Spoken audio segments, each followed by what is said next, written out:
ঠিক আছে ইনশাআল্লাহ সবাই গৃহস্থভাবে দাঁড়িয়ে যান আর বসে যান যারা দাদাকে বলছেন না দাঁড়িয়ে থাকেন আসসালামু আলাইকুম ওয়া রাহমাতুল্লাহি ওয়া বারাকাতুহু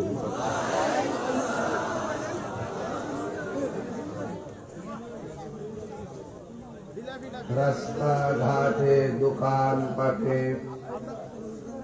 বাড়ি ঘরের আঙ্গিনায় বিক্ষিপ্ত অবস্থায় যারা এখনো এলোমেলো ভাবে ঘোরাফেরা করছি, আমি অধম গিয়াসউদ্দিন আত-তাহিরি আপনাদেরকে বিনীত ভাবে অনুরোধ করে বলছি, নারই ব্রাহ্মণহাটা পশ্চিম পাড়া হিলফুল ফুজুল আদর্শ যুব সংঘের উদ্যোগে ৭ম বার্ষিক সুন্নি মহাসম্মেলনে চলে আসুন। এই মুহূর্তে আমরা যারা বসে আছি, আল্লাহ যেন সকলকে কবুল করে বলুন আমিন। আমি আজকের এলাকাবাসীকে অনুরোধ করে বলছি, আমি জানি আপনারা যারা মাহফিলে খুব কাছাকাছি আছেন, আপনারা অপেক্ষা করতেছেন যে হুজুর আসলেই মাহফিলে যাব।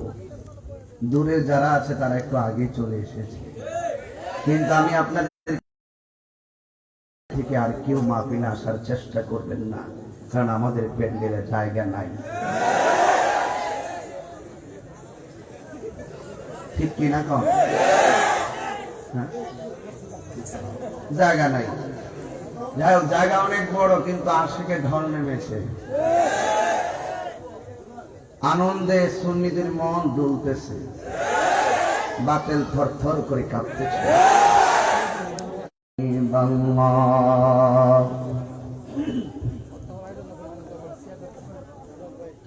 الصلاة والسلام عليك يا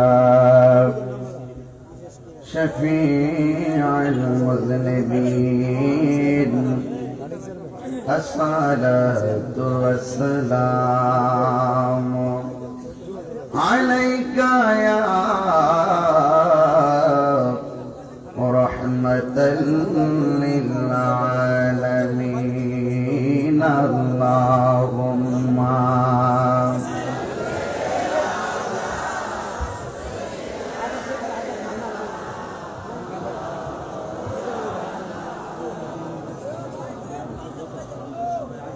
وعلى آله سيدنا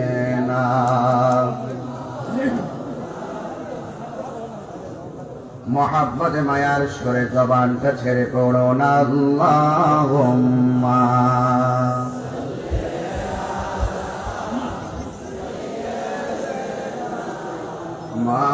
मौलाना मुहम्मद वअला आले सय्यिदना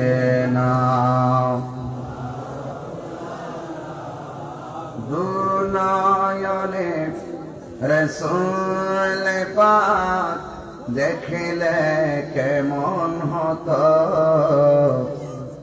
जन्म आमार नबीर जुगे हले केमन हतो, जन्म आमार नबीर जुगे हले केमन हतो, अल्लाहुम्मा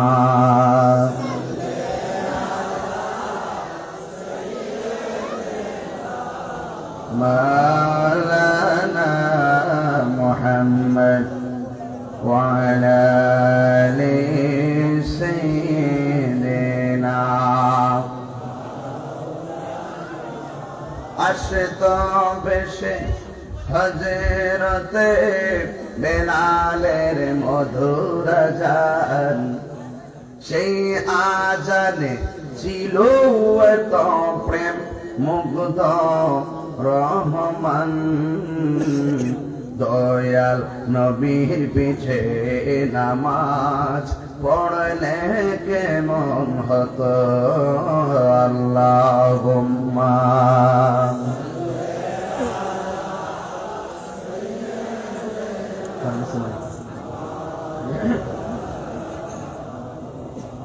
وعلى آل سيدنا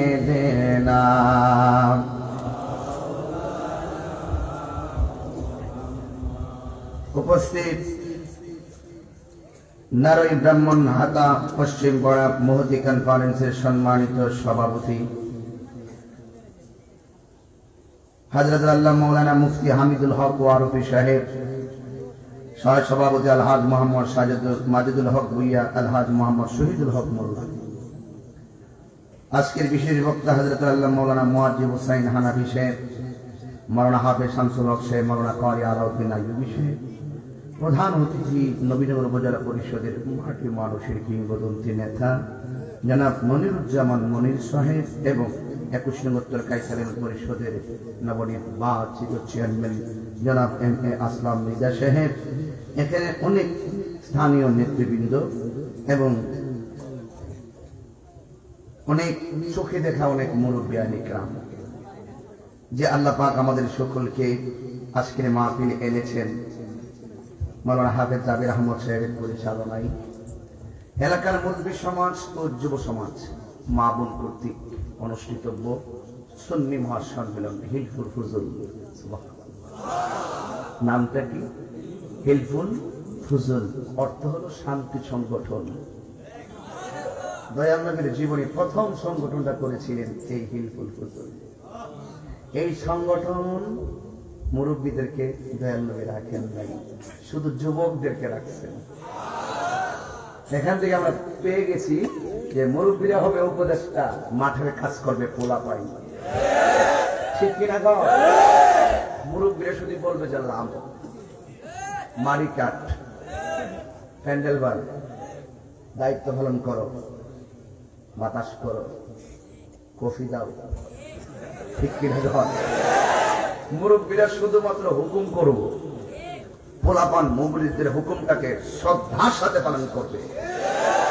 যেই ঘরে সন্তান বাবা মাকে সম্মান করে, যেই বাড়ির মানুষটা মুরব্বীকে সম্মান করে, যেই সমাজের ছেলেগুলা মুরব্বীকে সম্মান করে, এই সমাজটা হয় সোনার সমাজ। যুবক মনে থাকবে আমার কথাটা। বাবা বুড়া হলে তাকে ধমক দেওয়া যাবে? চাচা বুড়া হলেও কি ধমক দেওয়া যাবে?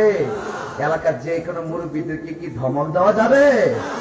মুরব্বীরা আমাদের জন্য অত্যন্ত নিয়ামত, ঠিক কিনা? এই মুরব্বীদের প্রতি শ্রদ্ধা রাখতে হবে, এটা আমার কথা না। আল্লাহর হাবিব বলেছেন, মান লাম ইয়ারহাম সাগীরানা ওয়া লাম ইউআক্কির কাবীরানা ফালাইসা মিন্না। যে ব্যক্তি ছোটকে স্নেহ করে না, যে বড়কে সম্মান করে না, নবী বলেন সে আমার দলের অন্তর্ভুক্ত। তাহলে আমরা বড়কে সম্মান করব নবীকে খুশি করার জন্য, ছোটকে মায়া করব নবীকে খুশি করার জন্য। ছোটদেরকে আদর করতে হয় না বাবা? রাসূল মাররা আলা গিলমানিন ফাসাল্লামা আলাইহিম, রাসূল ছোট শিশুদের পাশ দিয়ে যেতেন আর ছোট শিশুদেরকে রাসূল সালাম দিয়ে দিতেন। এই জন্য বাবার আমার, যে আল্লাহ পাক আমাদের সকলকে ছোট বড় সকলকে সমন্বয় করে আজকের নারই ব্রাহ্মণ হাতা পশ্চিম পাড়ায় আসার তৌফিক দিয়েছেন, শুকরিয়া তার সকলে পড়ুন আলহামদুলিল্লাহ।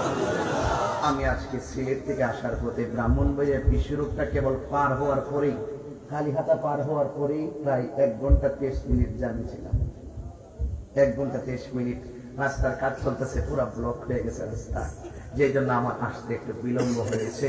যেই টাইমে ওয়াজটা শেষ করার কথা, এই টাইমে আইসা মাইক ধরছি।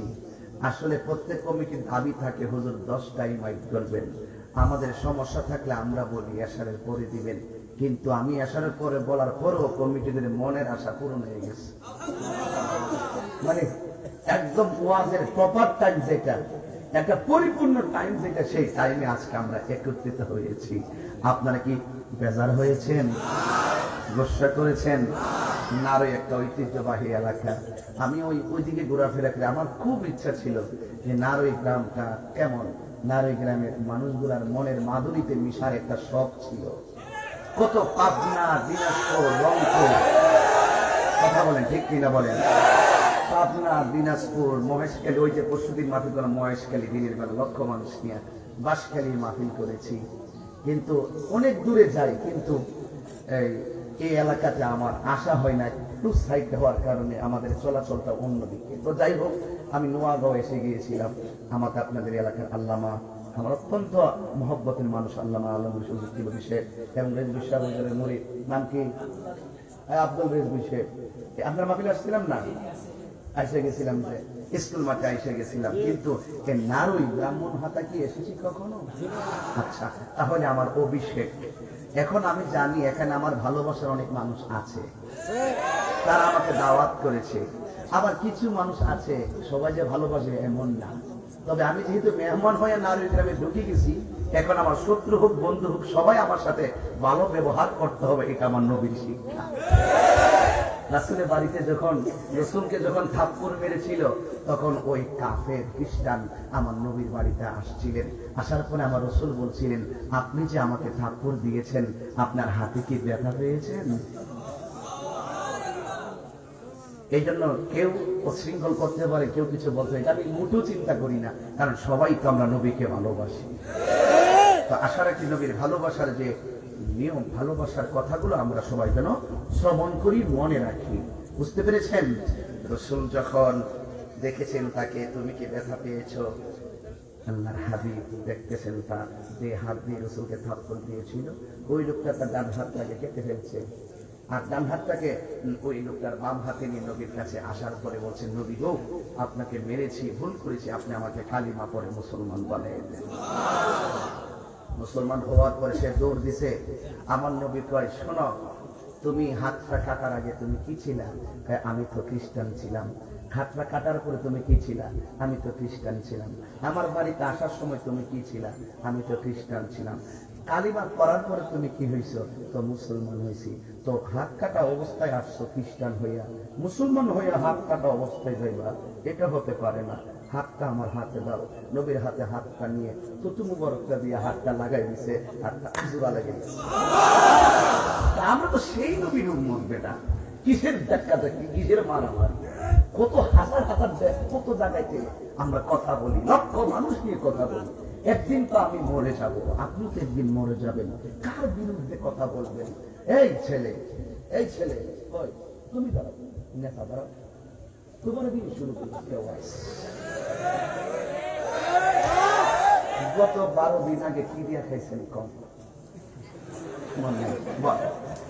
দেখছেন 12 দিন আগে কি দিয়া মনে নাই? আমার যদি কোন হুজুর 4 দিন আগে কি দিয়া খাইছেন, ওটা সকালে কি খাইছি ঋতুকলা দিনে মনে নাই, লবণটা আগে লিখতাম না, তরকারিটা আগে লিখতাম, কি আমরা মনে নাই? কি নাই? মনে নাই, মনে নাই। বিষয় দিচ্ছেন কবর, বিষয়টা খুব হৃদয় বিদারক। আমি আপনাকে হাসানোর জন্য বলতেছি, আল্লাহ কসম করে বলি, তার বিরুদ্ধে আপনি কথা বলতেন, বলেন তো দেখি। একদিন তো আমরা চলে যাব, একদিন তো, যে আপনি বসার জায়গাটা ঠিক করেন, বলতে হবে না বাবা, আপনার জায়গাটাকে আপনি ঠিক করেন, সবার জায়গা সবাই ঠিক করুক। ঠিক আছে বাবা, ঠিক আছে বাবা, তোর দরবারে সব পাগল হচ্ছে। কষ্ট হচ্ছে আপনাদের, দুঃখ হচ্ছে। এখানে অনেক প্রেমিকরা আসছে আমাকে দেখার জন্য। আমার বাড়ি কি লন্ডন না ব্রাহ্মণবাড়িয়া? এটা আমার ঘরে আমি আসছি, মাঝখানে নদীর কারণে হুমুক ধরার পিছ ধরেছি, ঠিক কিনা বলেন? এটা আমাদের এলাকা, আমার বাড়ি, আমার ঘর। নারী মানুষ আমার কলিজার টুকরা, ব্রাহ্মণ হাতার মানুষ আমার বাড়ি যাবেন, দেখবেন কি সম্মান করার চেষ্টা করি। শুনেন, মানুষকে ভালোবাসলে ভালোবাসা পাওয়া যায়। মানুষকে ভালোবাসবেন। আজকে আপনি কি করছেন? আজকে আপনি একটা মানুষকে, মানুষের বাবা মাকে গালি দিচ্ছেন। হাদিস শরীফের মধ্যে আছে, তুমি যার বাবা মাকে গালি দিচ্ছ, এই গালিটা উল্টা তোমার বাবা মায়ের উপরে পড়বে। আপনি কাকে গালি দেন? গালির দিন শেষ, আদবের বাংলাদেশ। গালির দিন শেষ, নবীর প্রেমের বাংলাদেশ। গালির দিন শেষ, বাবা শাহজালালের বাংলাদেশ। কথা কি পরিষ্কার? কথা পরিষ্কার? আচ্ছা, একটু বাবা কথা বলি না, একটু আদবের সাথে যে কথাগুলো বলতেছি, ঘন্টার পর ঘন্টা ওয়াজ, এগুলা সুর দিলে ওয়াজ না, কিছু কথা আছে, কথা বললেই চেতনা তৈরি হয়, ঠিক কিনা বলে? কি বলেছিলাম? কেউ থাকবে না। ওনারা বলছিলেন 12 দিন আগে আপনি কি দিয়ে খেয়েছেন, আপনি একটু বলেন তো। উনি বললেন, আমি বলতে পারি। আচ্ছা, আপনাদের বাজারের নাম কি? নারী বাজার। আপনি কি এই সপ্তাহে নারী সম্পর্কে গেছেন? ও হুজুর তো আমাদের সভাপতি। আপনি গেছেন নারী বাজারে? গত 5 দিনে গেছেন? কার সাথে দেখা হয়েছে মনে আছে? মনে নাই। এমন অনেকেরই মনে নাই। তো মনে আছে শুধুমাত্র বাইরে বেরি কাটাকাটি মারামারি গালাগালি দৈরালা মাইরালা সিরালা এগুলোর নাম ইসলাম না। ইসলাম মানে দূরে ফেলে দেওয়ার নাম নয়, ইসলাম মানে কুলাকুলির নাম। আমি কথা বোঝাতে পারতেছি না?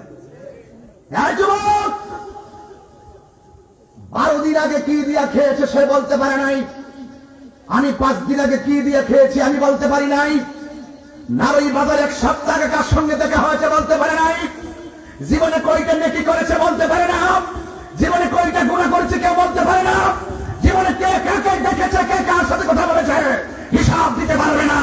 তুমি হিসাব দিতে পারবে না, আমি হিসাব দিতে পারবো না। নারী মানুষ তাৎক্ষণিক ঘন্টে এক বাক্য স্বীকার করো, তোমার কাছে তোমার হিসাব নাই, একজনের কাছে ঘন্টার ঘন্টার সেকেন্ড সেকেন্ড হিসাব আছে। জবান খুলে বলো তিনি কে?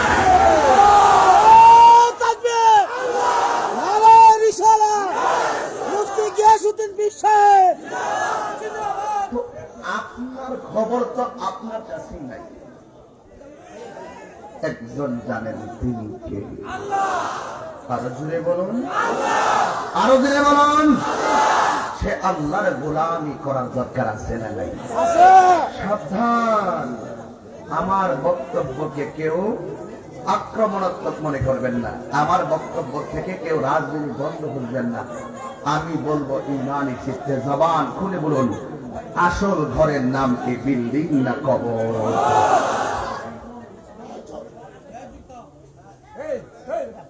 বাবা না, বাবা না, লোককে আপনারা আমরা কথা না বলি, ঠিক আছে বাবা, ওকে ওকে ওকে, যাও বাবা, তোমার সামনে এসে মোবাইলে কথা বললে রেকর্ডে সমস্যা হবে। সবাই দুরূদ শরীফ পড়েন, দিনটা নরম করে আমার সঙ্গে কিছু কথা শুনেন। আচ্ছা, গুরুস্থান আছে এলাকায়? কোন দিকে বাবা গুরুস্থানটা? আমার ডান পাশে, পিছনে, বাম পাশে আছে ইত্যাদি খবর আছে। তো আমাকে বিষয় দিচ্ছেন কবর। জবানটা খুলে দিলটা নরম করে বলুন, আসল ঘরের নাম কি বিল্ডিং না কবর? আমি যে কথা বলতেছি আপনার কাছে খারাপ লাগতেছে? তো সব কিছুর জাররা জাররা পরিমাণ হিসাব আল্লাহর কাছে আছে না নাই? ভালোটা লেখার জন্য আল্লাহ ডান কান্দে ফেরেশতা লাগাইছে, মন্দটা লেখার জন্য বাম কান্দে ফেরেশতা লাগাইছে। তো আল্লাহ যদি সব জানে, আল্লাহ তো সবই জানে, এটা তো আমাদের বিশ্বাস। এইটা লাগাইছে কি লেগে আসে? আল্লাহ কোরআনে বলছেন, কিরামান কাতিবিনা ইয়ালামুনা মা তাফআলুন।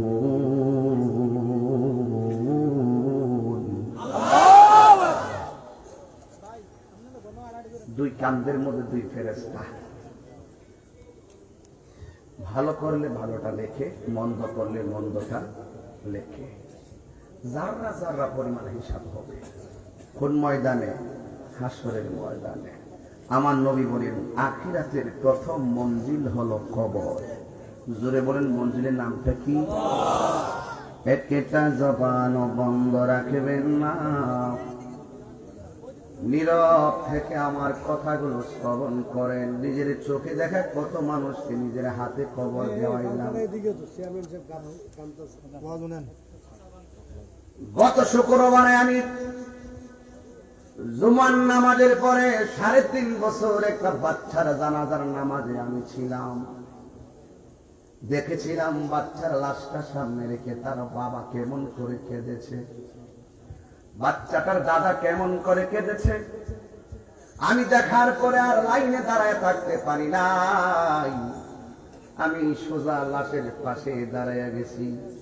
আমি জিগাইলাম, ও বাচ্চার বাবা কাঁদব না, ও বাচ্চার দাদা কাঁদব না, তোরা বড় ভাগ্যবান। আমি নিজে বড় ভাগ্যবান, একটা নিষ্পাপ বাচ্চার জানাজায় আমি শরীক হয়েছি। আমি তাকে বলেছিলাম, কেঁদো না,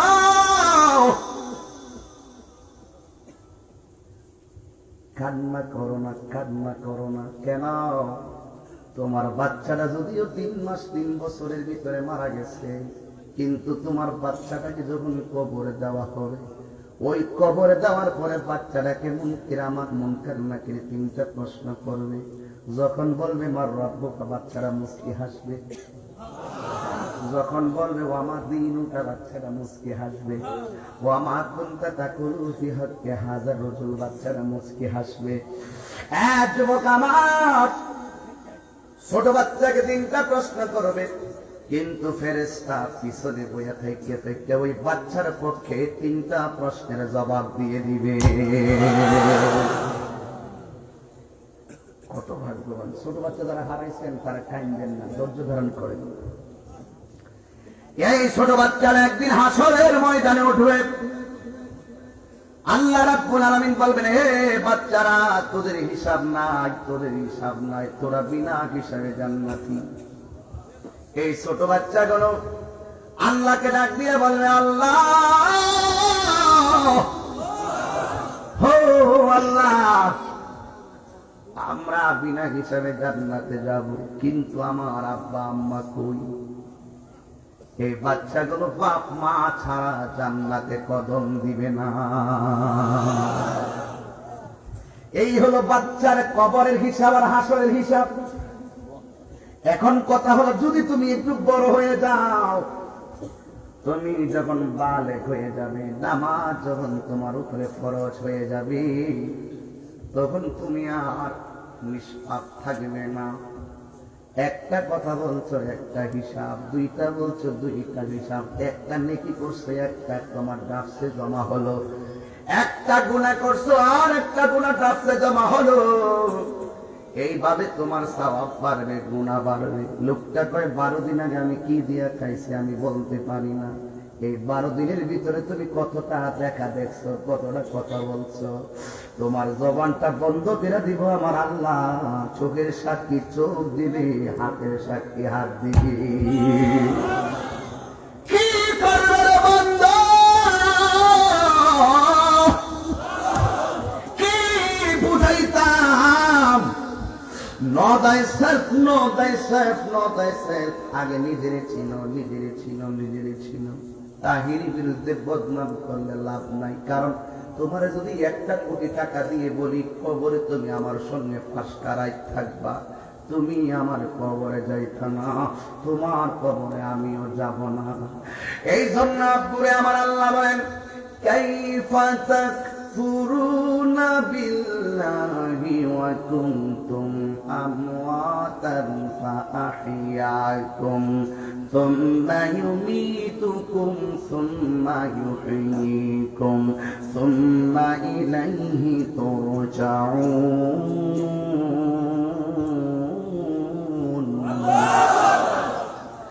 আল্লাহ রাব্বুল আলামিন বলেন, তোমরা কিভাবে আল্লাহকে অস্বীকার করছো? আমরা আমাদেরকে বানিয়েছেন আমার আল্লাহ, আমাদেরকে বানিয়েছেন আমার আল্লাহ, আমাদেরকে বানিয়েছেন আমার আল্লাহ। যুবক ভাইরা আমার, আল্লাহ রাব্বুল আলামিন আমাদেরকে টেন্ডারবাজি করার জন্য বানাই নাই। 2টা নরম করে দাও, যদি দাদা হারাইয়া থাকো, দাদি হারাইয়া থাকো, নানা হারাইয়া থাকো, নানি হারাইয়া থাকো, আমার মতন যদি বাবা হারাইয়া থাকো, দিলটা নরম করে দাও। কারণ জাননি, তোমার আপনজন কবর থেকে অপেক্ষা করতেছে, নারী গ্রামে আমার সন্তান গেছে, আমার লাগে দোয়া করব, আমার স্বামী গেছে, আমার লাগে দোয়া করব। এই দোয়াটা আমার আল্লাহ তাদের কবরে নাজাত বানাইতে পারে কি পারে না? এ আমার আব্বা, আল্লাহ বলে, কাইফা তাকফুরুনা বিল্লাহ, তোমরা কিভাবে আল্লাহকে অস্বীকার করছো? ওয়া কুনতুম আমওয়াতান, তোমরা ছিলে মুর্দা, তোমরা ছিলে নিষ্প্রাণ। ফাআহইয়াকুম, আমি আল্লাহ তোমাদেরকে জীবন দিয়েছি।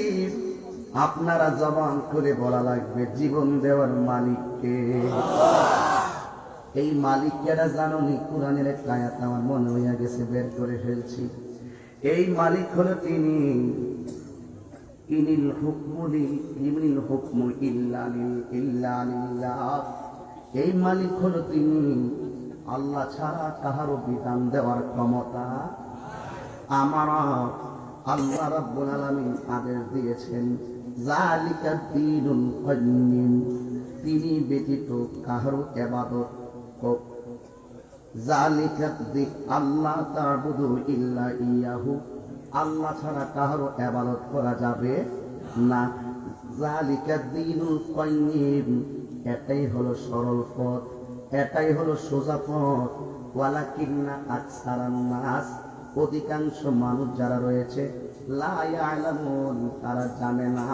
আপনারা বলুন সকল বিধান দেওয়ার মালিক কে? সেই আল্লাহর তোমরা কেমনে অস্বীকার করবা? আল্লাহ কোরআনে কয়, ফাবি আইয়ি আলা'i রাব্বিকুমা তুকাযযিবান।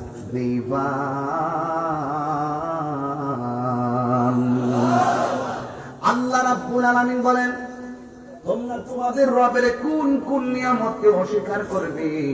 আপনারা বলেন, আমরা তো প্রথম ছিলাম নিষ্প্রাণ, আমাদেরকে প্রাণ দিয়েছেন কে? প্রাণ পাওয়ার পরে চেয়ারম্যান সাহেবের নাম কি? এম.এ. আসলাম দিদা, আমার ভাই। উপজেলা চেয়ারম্যানের নাম মনিরুজ্জামান, মনির ভাই। জীবন পাওয়ার পরে একজন উপজেলা চেয়ারম্যান, জীবন পাওয়ার পরে একজন ইউনিয়ন চেয়ারম্যান, জীবন পাওয়ার পরে তাহিরি নামের একজন বক্তা, জীবন পাওয়ার নামে সভাপতি, জীবন পাওয়ার পরে কেউ 10 তলা বিল্ডিং এর মালিক, জীবন পাওয়ার পরে কেউ টিনের ঘরের মালিক, জীবন পাওয়ার পরে কেউ মাটির ঘরের মালিক, জীবন পাওয়ার পরে কেউ 10 জন সম্পত্তির মালিক, জীবন পাওয়ার পরে কেউ পুকুরের মালিক। আল্লাহ কয়, এত মালিক বানাইলাম, একটা থাবা মাইরা তোর মালিকানা শেষ করে দিন। সুম্মা ইউমিতুকুম, আমি আল্লাহ মৃত্যুর থাবা মারব। যুবক, তোর মুখে হাসি আসে রে। প্রথম ওয়াজটা শুরু করছিলাম 3 বছরের বাচ্চারা মারা গেছে। তোমার বয়স 40 হইলে তুমি মরবা, স্মরণ করাই দিছি যে কোনো মুহূর্তে তোমার মরণ হয়ে যেতে পারে। একটা এক্সাম্পল দিলাম। কত স্বপ্ন ছিল সন্তানের মা, কত স্বপ্ন ছিল সন্তানের বাবা। মৃত্যু নামক থাবার মাধ্যমে তাহিরির পদ্মাগিরি শেষ, মৃত্যু নামক থাবার মাধ্যমে আসলাম সাহেবের চেয়ারম্যানগিরি শেষ, মৃত্যু নামক থাবার মাধ্যমে ব্যাংকের 10 লাখ টাকার মালিকের মালিকানা শেষ। দরকার কি ধাক্কাধাক্কি করা? দরকার কি ধাক্কাধাক্কি করা? মরণ হলে আমার সব শেষ হয়ে যাবে, ধীরে ধীরে বুঝাইয়া দিয়া যাবো। কিন্তু যদি উঠা বসা করেন, আমি বয়ানটা কি করে দোয়া দিয়ে দিব। তবে কথাগুলো বলবো, ঘন্টাখানেক বয়ান করবো, অনেক দূরে যাওয়া লাগবে। কিন্তু আমি রাগ করবো না, যা বলবো 3 ঘন্টার প্রেম যাওয়ার চেষ্টা করব। কিন্তু কথাগুলো মনোযোগ দিয়ে শোনা লাগবে, উঠবেন না। জবানটা খুলে বলো, আসল ঘরের নাম কি, বিল্ডিং না কবর? আজকে কি মা বোন আসছে? মা বোনরা কি আসছে? তাহলে মা বোনদের দিকে দিয়ে একটু ওয়াজ করি। ও মা, তোমার ঘরের সুকেজে কাছের প্লেট আর গ্লাস না সাজাইলে ঘরটা সুন্দর লাগে না। এই রুমের মধ্যে শোভা না দিলে ভালো লাগে না, ওই রুমের মধ্যে টাইলস না দিলে ভালো লাগে না, ওই রুমের ভিতরে তোমার ঘরটারে সুন্দর করে পরিপাটি না করলে ভালো লাগে না, সুন্দর লাগে না। এত জিনিসপত্র দিয়া ঘরের সৌন্দর্য বানাইলা, এটা তোমার নকল ঘর। এখন আসল ঘরটা তুমি কেমনে সাজাইবা? পাক্কা করে দইয়া দিলে, টাইলস করে লাগাইয়া দিলে, কারেন্টের লাইট নিয়ে ডুবাইয়া দিলে কবর আলোকিত হবে না। ওই কবরের ভিতরে যদি আলোকিত করতে হয়, তোমার ঈমান দরকার আছে না? না, ঈমান এবং নেক আমল। যুবক মনে রেখো, ঈমান ছাড়া আমল গ্রহণযোগ্য হয় না। কথা কোন ঠিক কিনা বলেন? যে কথাগুলো বলবো আমার চেয়ারম্যান সাহেব বলছে, তোমরা সাধারণ মানুষ, আমার ওয়াজে যদি কোনো ভেজাল হয়, যারা জানে এদের কাছে কালকে যাইয়া জিগাইও, তাহিরি যে ওয়াজটা করছে এটা ঠিক আছে। ওই জ্ঞানী মানুষ যদি কয় ঠিক আছে তাহলে ঠিক, যদি বলে বেঠিক তাইলে তাহিরিরা আবার আইনা জিগাও, ঠিকঠাক কই দেখলে সমাধান হবে। ফাঁকে দিয়ে অনর্থক আমরা হুজুরা 2 জন 2 দেশে থাকি। কাহেদা ফেসবুকের মধ্যে আমার দল আর আপনার দল 2 জনে কমেন্টসের মধ্যে দালালিতে ব্যস্ত। এটা আলেমরার ব্যাপার, আলেমরার ব্যাপার, আবারও বলে আলেমরার ব্যাপার। দেখছো না এই দেশের কর্মীরা আছে না নাই? ফ্রান্স কোথায় যখন নবীর বিরুদ্ধে কথা কইছে, ওরাও মাঠে নামছে, আবার আমরা দল নিয়ে মাঠে নামছি। এইটা আমরার ব্যাপার। যেই কোনো মুহূর্তে সমস্যা সমাধানটা আমরা আলেমরা বুঝবো। আমি বারবার প্রায় মাহফিলে বলি, ওইলে আমরা বুঝাই আপনাকে দলে নেন, নাইলে আপনারা বুঝে আমরা দলে আসেন। আমরা দুইজন হুজুরের কথা ক্লিয়ার, বেজাল লাগা শুধুমাত্র দুই দলের অনুসারীরা ফেসবুক নামক গজবে। কিছু আছে গুগল মুফাসসির, কি মুফাসসির? গুগল মুফাসসির, ইউটিউব মুফতি, ফেসবুক মুফাসসির আছে না নাই? এইগুলো যন্ত্রণায় জান বাঁচে না। এরপর আমি কথাগুলা ধীরে ধীরে বইলা দিয়া যাবো, কষ্ট নিয়েন না।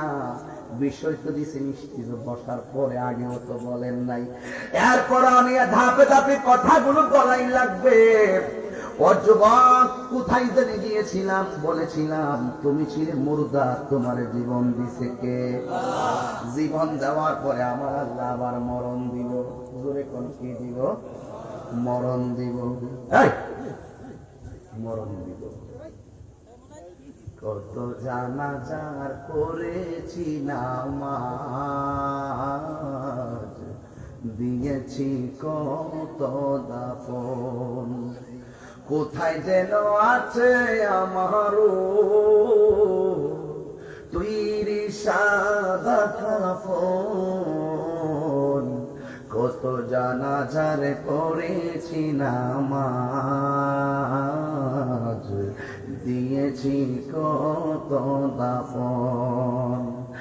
আমার তরি বাদায় আছে কোন শেখে আগাটে, কোন মসজিদে এলান হবে সোয়াবে শেষে খাটে। কবে কোথায় করবে দাফন, কবে কোথায় করবে দাফন আমাকে স্বজন। জানাজার করেছি নামাজ, দিয়েছি কত দাফন। কত জানাজার করেছি নামাজ, দিয়েছি কত দাফন। কোথায় যেন আছে আমারও, কোথায় যেন আছে আমারও তৈরি সাদা কাফন। জানাজার করেছি নামাজ, দিয়েছি কত দাফন। একটা জবান বন্ধ রাখবেন না হায়াতের মালিককে। জীবন দিল আমার আল্লাহ, মরণ দিল কে? অনেকে বলে আঙ্গদেশে কিছু মানুষের ব্যাড হ্যাবিট আছে, বদ অভ্যাস আছে। তারা কি করে জানেননি? দুনিয়াতে আইসি আর কি আসমো নাকি, যা খাওয়ার খায়া লই। দুনিয়াতে আইসি আর কি আমনে যা করার কইরা লই। না রে না সান্দু, যা কইরা লই মানে তা না। প্রত্যেকটা করা এবং খাওয়া দেখার হিসাব আছে না না? এই আয়াতের পরের শব্দে আল্লাহ কয় সুম্মা ইউঈকুম, অতঃপর আমি আল্লাহ তাদেরকে জীবন দিব। জীবন পাইলাম কয়টা? কথা আমি যে প্রায় মাহফিলে কই জীবন বারবার মরণ একবার, এরা বুঝে না। হুজুর জীবন বারবার কেন? বুঝবে কেমনে বাবা? বুঝতে গেলে তো ব্রেইন লাগবে। এই প্রথম আল্লাহ জীবন দিল, মরণ দিল, আবার কবরে কি দিল? জীবন কয়বার? আল্লাহ কয় দুইটা জীবনে আমার দুইটা উদ্দেশ্য। প্রথম জীবন দিছে আল্লাহ কেন? আবার দ্বিতীয়বার জীবন দিল কেন? প্রথমবার জীবন দেওয়ার পরে তার মরণ আছে, দ্বিতীয়বার জীবন দেওয়ার পরে আর মরণ নাই। কিন্তু আমার দেশের মানুষ দুনিয়াটারে খুব বড় মনে করে, অথচ দুনিয়াটা হলো ক্ষণস্থায়ী। এই যে পাল্লা গুলা লাগাইছেন 1 2 3 4 5 6 7 8 9 10, এই 10টা খুঁটি লাগাইছেন। আমি বলবো চেয়ারম্যান সাহেব, আসলাম ভাই, এই খুঁটিগুলা সিমেন্টের পাল্লা দিয়ে লাগাইলে ভালোই তো, তোমাকে ঠিক না? লাগাইলেন না কেন? হুজুর একটু করে ভাঙ গেলাম, ওই জন্য ওয়ান টাইম ঠিক কিনা? আমার আল্লাহ তোমাদেরকে কইয়া দিছে খুলিকাল ইনসানু দাঈফা,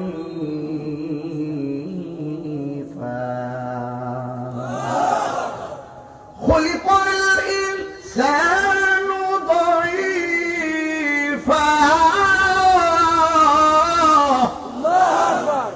আমি আল্লাহ রাব্বুল আলামিন মানুষদেরকে সৃষ্টি করা হয়েছে দুর্বল বানাইয়া। কেন?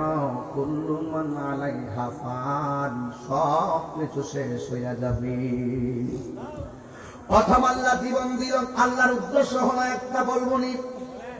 আল্লাহ বলেন ওয়ামা খালাকতুল জিন্না ওয়াল ইনসা ইল্লা লিয়াবুদুন।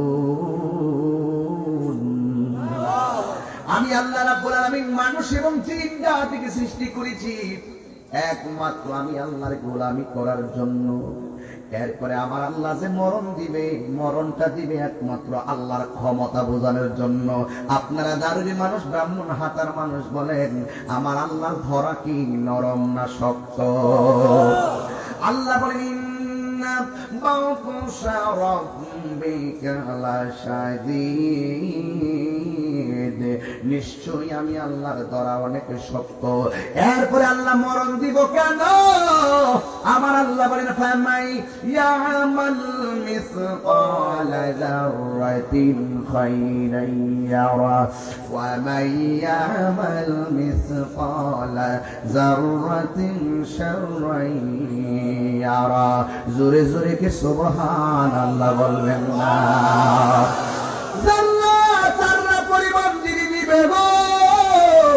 জবান খুলে বলো তিনি কে? এই জন্য পরিষ্কার পাইয়া গেলাম, জীবন দিলেন যিনি, মরণ দিবেন তিনি, আবার মরণের পরে জীবন দিবেন তিনি, যাররা যাররা পরিমাণ হিসাব নিবেন তিনি। জবান খুলে বলেন তিনি কে? সেই আল্লাহ আমাদেরকে রাস্তা দিয়েছে দুইটা। কয়টা? একটা হলো ভালো রাস্তা, আর একটা হলো মন্দ রাস্তা। আগুনে হাত দিলে হাত পড়বে, না দিলে হাত পড়বে না। এই জন্য আমার আল্লাহ দুইটা রাস্তা বোঝার জন্য দেখবেন সিএনজি আছে না, সিএনজি আছে না, সিএনজির পিছনে বেশিরভাগ দুইটা ডায়লগ লেখা থাকে। একটা হলো লেখা থাকে পিছনে ইঞ্জিন ধাক্কা দিবেন না, অথবা আর একটা কথা লেখা থাকে আমি ছোট, আমাকে ধাক্কা দিবেন না। কারণ রোডের ভিতরে ট্রাকওয়ালারা, বাসওয়ালারা সিএনজি রে সিএনজি মনে করে না। এটা দিয়া কি বুঝলা রে যুবক? সিএনজির ওয়াজ বড় না। আমার দেশে কিছু লোক আছে এই সমাজের গরিবদেরকে মানুষ মনে করে না, এমন কিছু বিয়াদব আছে না?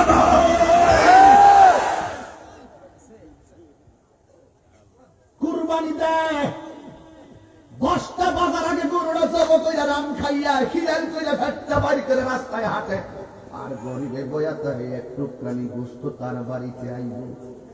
আরে বড় লোক মানুষ, তোমার তো দরকার ছিল গরুটা জবাই কইরা প্রথম বস্তুটা গরিবের মুখে দেওয়ার জন্য। এই জন্য মানুষের বিবেক হলো সবচাইতে বড় আদালত, বিবেক হলো সবচাইতে বড় আদালত। এই জন্য আমার আল্লাহ দুইটা রাস্তা দিলেন, একটা ভালো আর একটা মন্দ বোঝার জন্য আল্লাহ একটা বিবেক দিলেন। এই জন্য আব্বুরে, যদি তুমি ইমানদার হও, ইমানদার তোমার ঘরের মধ্যে আইব, ইমানদার তোমার ঘরের মধ্যে আসবো, আয়সা তোমার হাতের মধ্যে দিগায় দিগায়, হ্যাঁ খোলো না, কষ্ট নিও না। ইমানদার তোমার মাথার মধ্যে, ঘরের মধ্যে আজরাইল আসবো, আজরাইল আইসা এইভাবে মাথার চুলের মধ্যে আঙ্গুল গুলা দিয়া সিঁড়ি বানায় আশ্রাইয়া দিবে। সুবহানাল্লাহ।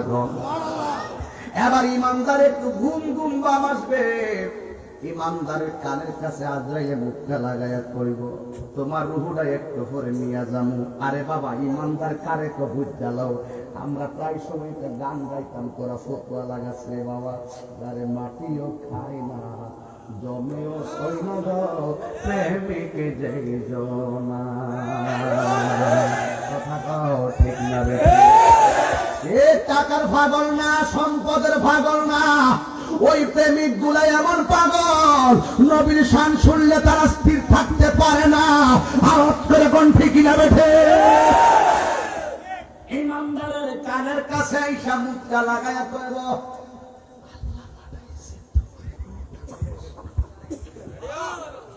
ইমানদার কইব দেরি কইরো না, তাড়াতাড়ি কবজ করো।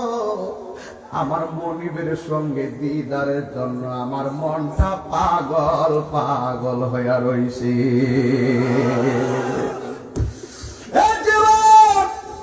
সাকরাতুল মউতের সময় তোর ব্যাংকের টাকার দোহাই চলবে না। সাকরাতুল মউতের সময় তোমার ক্ষমতার বাহাদুরি চলবে না গো। সাকরাতুল মউতের সময় বাহাদুরি হবে ঈমানের। জোরে বলুন সুবহানাল্লাহ, আর জোরে বলুন সুবহানাল্লাহ। কষ্ট হইলে বেশি লম্বা করব না, তবে যেই কথাগুলো বলবো যদি ধৈর্য না থাকে আমি কথা বলতে পারবো না। ইমানদার যখন বলবে তাড়াতাড়ি রুহটা কবজ করে, আল্লাহ একটা ফেরেশতারে বলবে তুই বইয়ের ওষুধ কিনলে গিয়া তাড়াতাড়ি যা আমার পাগলের রুহটা কবজ করবো, সাদা একটা কাপড় লইয়া যা।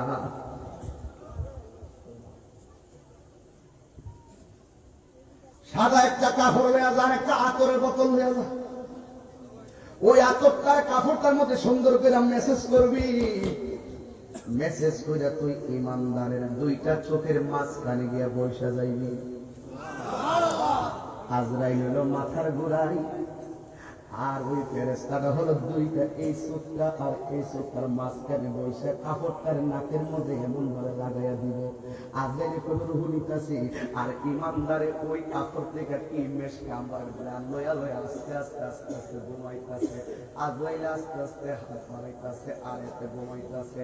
মায়ের স্তন থেকে দুধ পান কইরা যেমনে ঘুমায়া যায় রে নারীর মানুষ, এই নারী যদি কোনো ইমানদার থাকে তার মরণটা এমন হবে। মায়ের স্তন থেকে দুধ পান করতে করতে যেমনে ঘুমায়া যায় টের পাই না। ইমানদারের রূহটা কবজ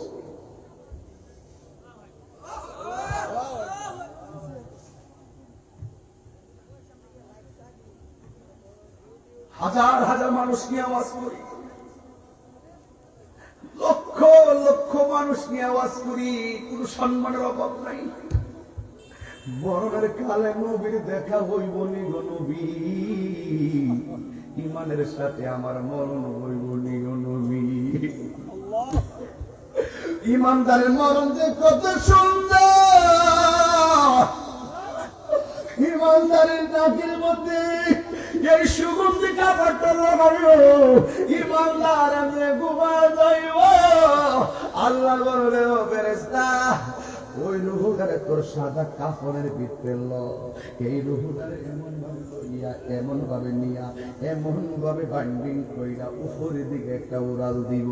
আর নারীর গ্রামের মুরব্বী রুহ দেহটারে কাফন দিয়া বাইন্ডিং করবার লাগা নারী নোয়া ঘর বাজার থেকে কাফনের কাপড় কিনে আনবো। ইমানদার রুহুটারে বাইন্ডিং করে উপরে নিয়ে যাইব, আর ইমানদারের বডিটারে বাইন্ডিং কইরা কবরে নামাইবার লাগা আপন যখন ব্যস্ত। এবার ইমানদার ঘরে শুয়া। কিছু কিছু ইমানদার আছে সারা জীবন ছিল একদম কালো, মরণের পরে চেহারাটা হলুদ হলুদ একটা নুরানি ভাব ধরে। আবার কিছু কিছু প্রেমিক আছে মরণের পরে কপালটা গাইমা যায়। আমার নবী তো এই দুইটা আলামত যার মধ্যে পাওয়া যাবে কাম হইয়া গেছে, তার মরণের সময় আমি নবী কালিমা পড়তে পড়তে তার মরণ হয়েছে। এই আওয়াজে মানি না, জোরে জোরে বলো সুবহানাল্লাহ।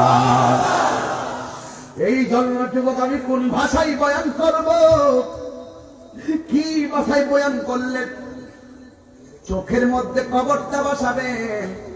এবার ইমানদারের রুহটারে নিয়ে যাবে প্রথম আসমানে, যাওয়ার পরে ইমানদারের প্রথম রুহটারে ওই ফেরেশতারে সালাম দিবে, দ্বিতীয় আকাশে যাওয়ার পরে ফেরেশতারে সালাম দিবে, তৃতীয় আকাশে যাওয়ার পরে সালাম দিবে।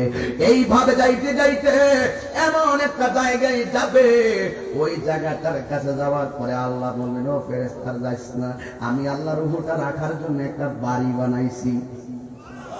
কি বানাইছি? ইমানদারের রুহটা রাখার জন্য আল্লাহ একটা বাড়ি বানাইছে, আর বেঈমানের রুহটা রাখার জন্য আরেকটা বাড়ি বানাইছে। ইমানদারের বাড়ির নামটা হলো ইল্লিন, আর বিহাদতদের স্থানটা হলো সিদ্দিন।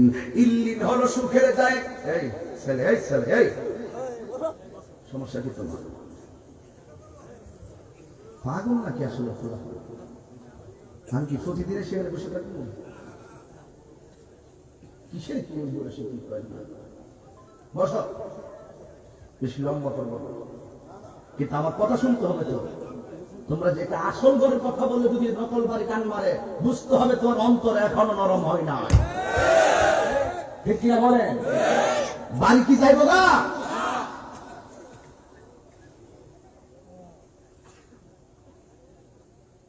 খুব কষ্ট লাগে।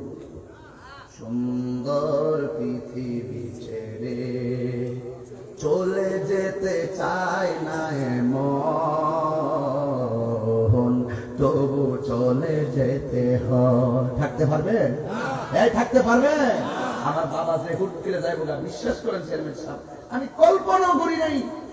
এশার নামাজ পড়ছে, ফজর আগে মারা গেছে।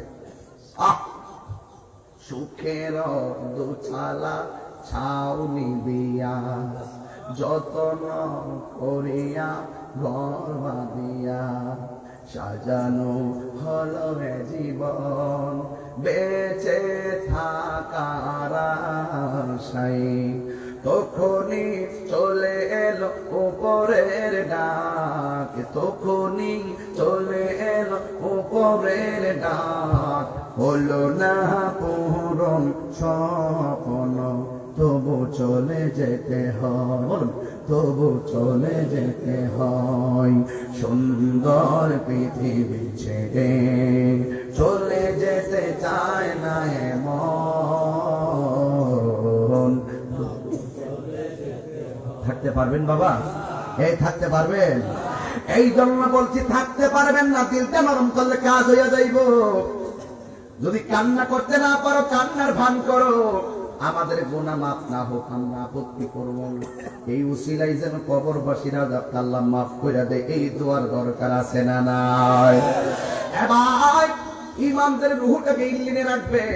আর এই দিকে বাবার নামটা কি? শহীদুল সাহেবের নাম, আর হুজুরের নাম হামিদুল হক অফিসার। এখন এই দিক দিয়ে ওনার বডিটারে বাইন্ডিং করতেছে কাফন দিয়া। পুরুষের কাপড় কয়টা? 3টা কাপড় দিয়া, সাদা কাপড় দিয়া বাইন্ডিং করলো। বাইন্ডিং করে কবর দেশে নিয়ে যাইতেছে। যেই মাত্র কবরটাতে নামায়া দিল, বাঁশগুলা দিল, বাঁশগুলা দিল, বাঁশগুলা দিল, বাঁশগুলা দিল। এরপরে কবরে কোন অন্ধকার হয়েছে না, আরেকটা বাঁশ দে। কবরে কোন অন্ধকার হয়েছে না, আরেকটা বাঁশ দে। কবরে কোন অন্ধকার হয়েছে না, উপরে সাঁটাই দে। কবরে কোন অন্ধকার হয়েছে না, ভালো কিরা ফাইরা মারি দে। এটা হইল আমাদের শেষ বিদায় রে বাবা। এটাই তো জীবন, এটাই তো জীবন, এটাই তো জীবন। মাহফিল আসার প্রতি কইলেন তাহির হিসাবের আগমন, শুভেচ্ছা স্বাগতম।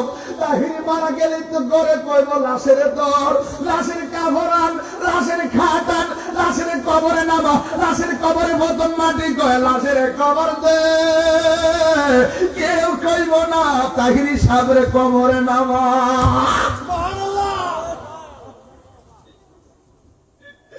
এই তো জীবন, এই তো জীবন গো আম্মা।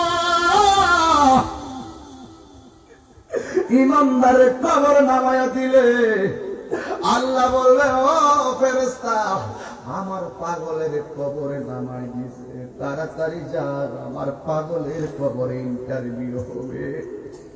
রুহুটার নিয়ে ভিতরে ঢুকাইয়া দেয়। ইমানদারের ভিতরে রুহুটা ঢুকাইয়া দিব, ওই মুহূর্তে ইমানদার কবরের ভিতরে জিন্দা হইয়া যাইব। ডাইনে তাকায় দেখবে মাটি, বামে তাকায় দেখবে মাটি, উপরে মাটির নিচে মাটি। ওই মুহূর্তে দুইজন ফেরেশতা কবরে নামবো, নাইমা ইমানদারের সালাম দিব। এমন ভাবে ইমানদার কবরের ভিতরে শুইয়া থাকবে। এইভাবে কাপড়ের কাপড়টা তুইলা তারে দইরা বসাইব।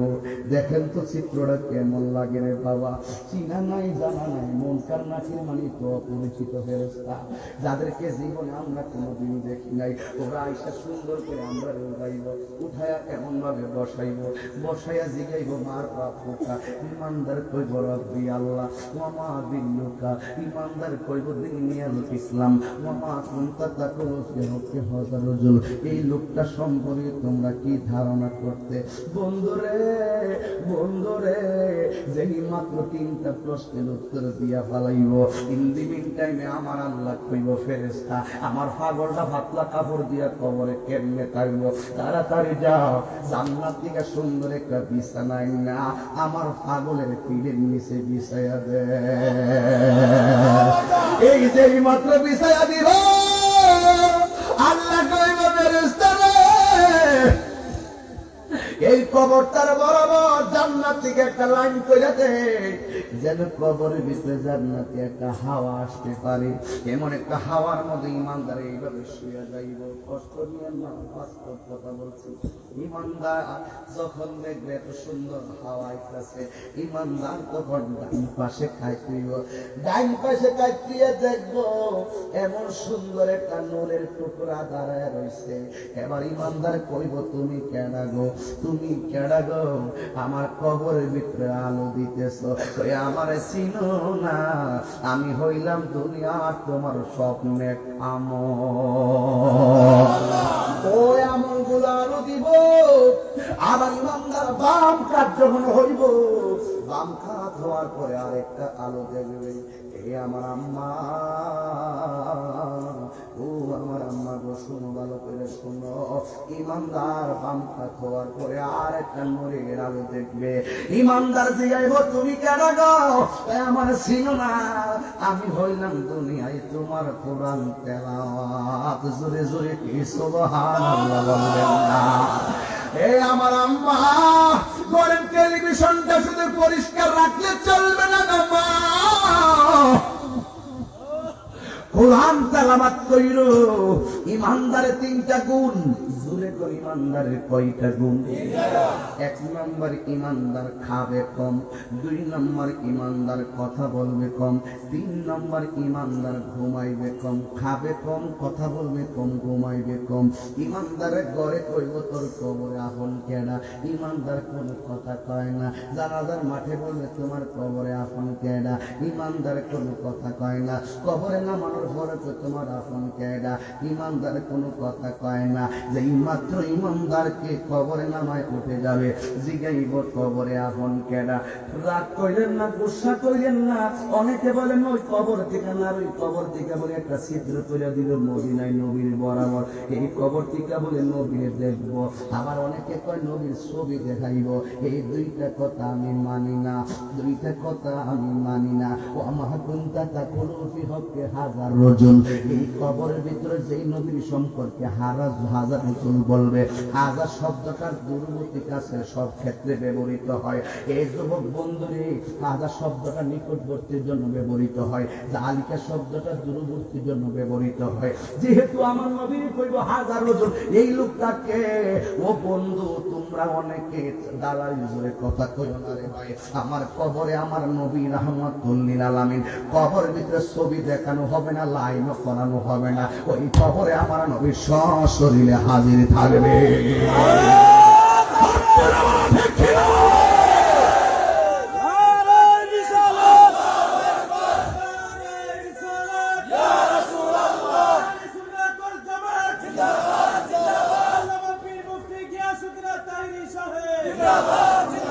আমার বাবারা, নবী থাকার ক্ষমতা আছে না নাই?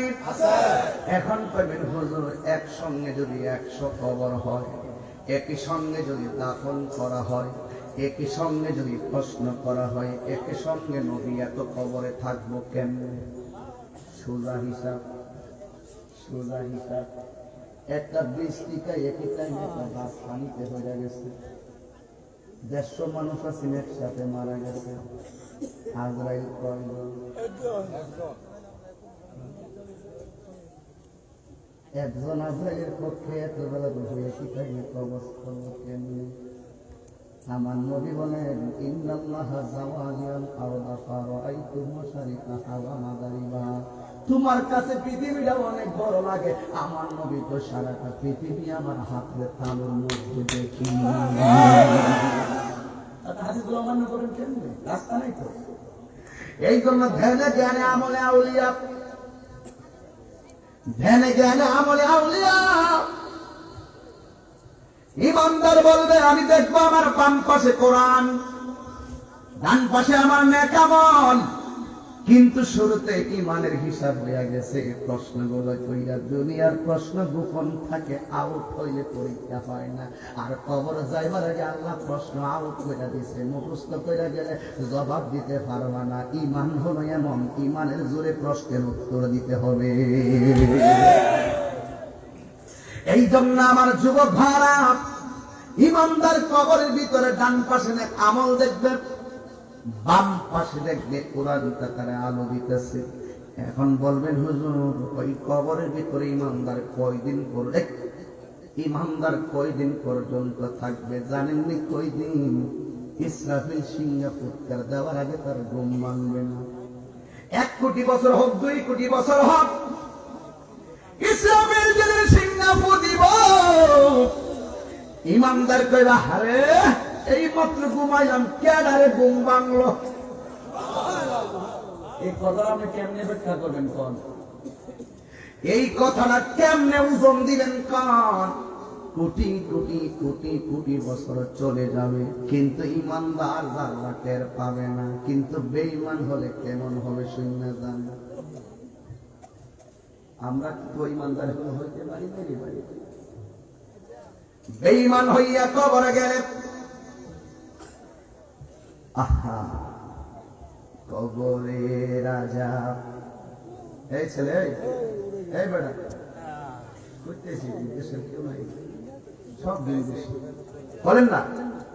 কবরে রাজা এত কঠিন, সইতে আমি পারিব না, বলেন না। কবরে রাজা এত কঠিন, সইতে আমি পারিব না। অগ দয়াময় হে রহিম, অগ দয়াময়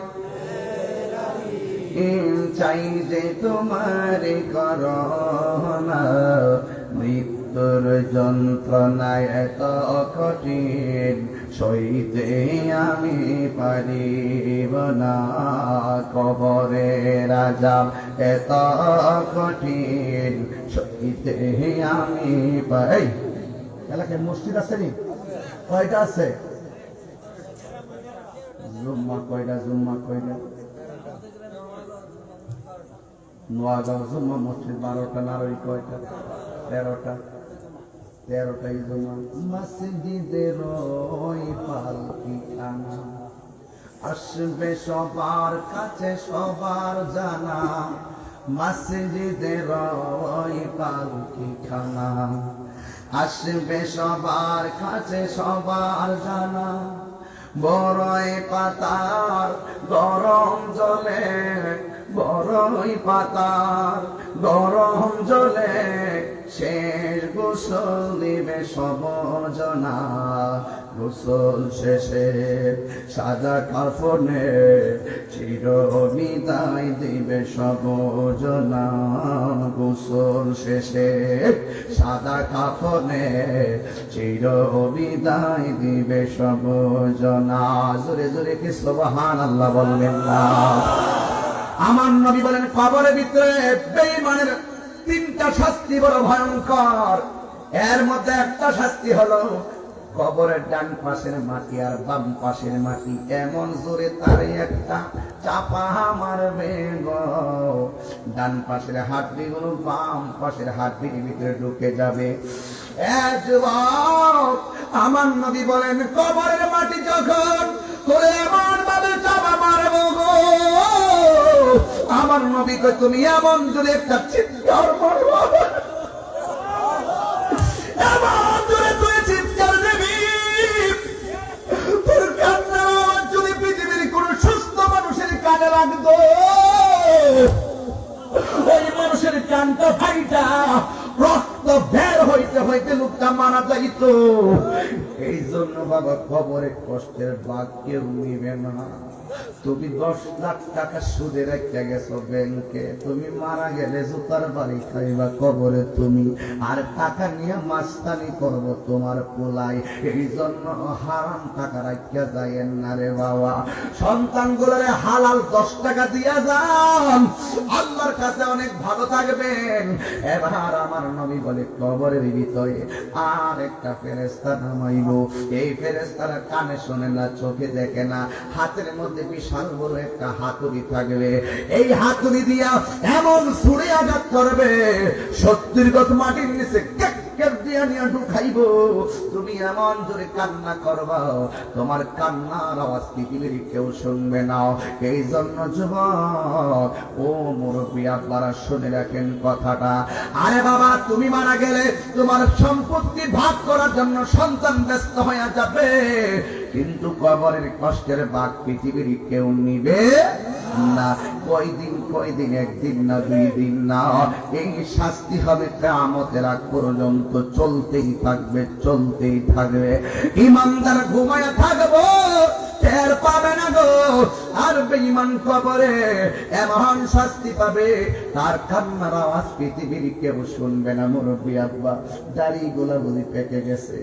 এই মুরব্বী আব্বা, হালকা দাড়ি পেকে গেছে। আমার দাড়িগুলো কাঁচা আছে, কিন্তু আমার দাড়ির মতন তো বাবার দাড়ি এক সময় কালো ছিল।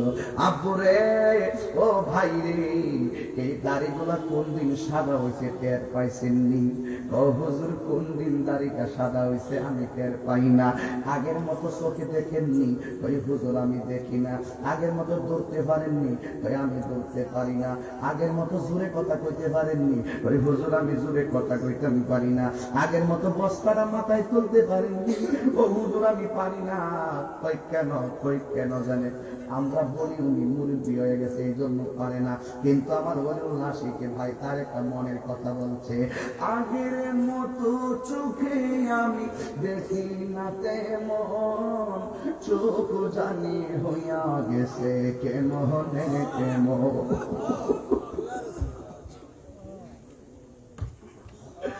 আগের মতো চোখে আমি দেখি না তেমন, চোখ জানি হইয়া গেছে কেমন।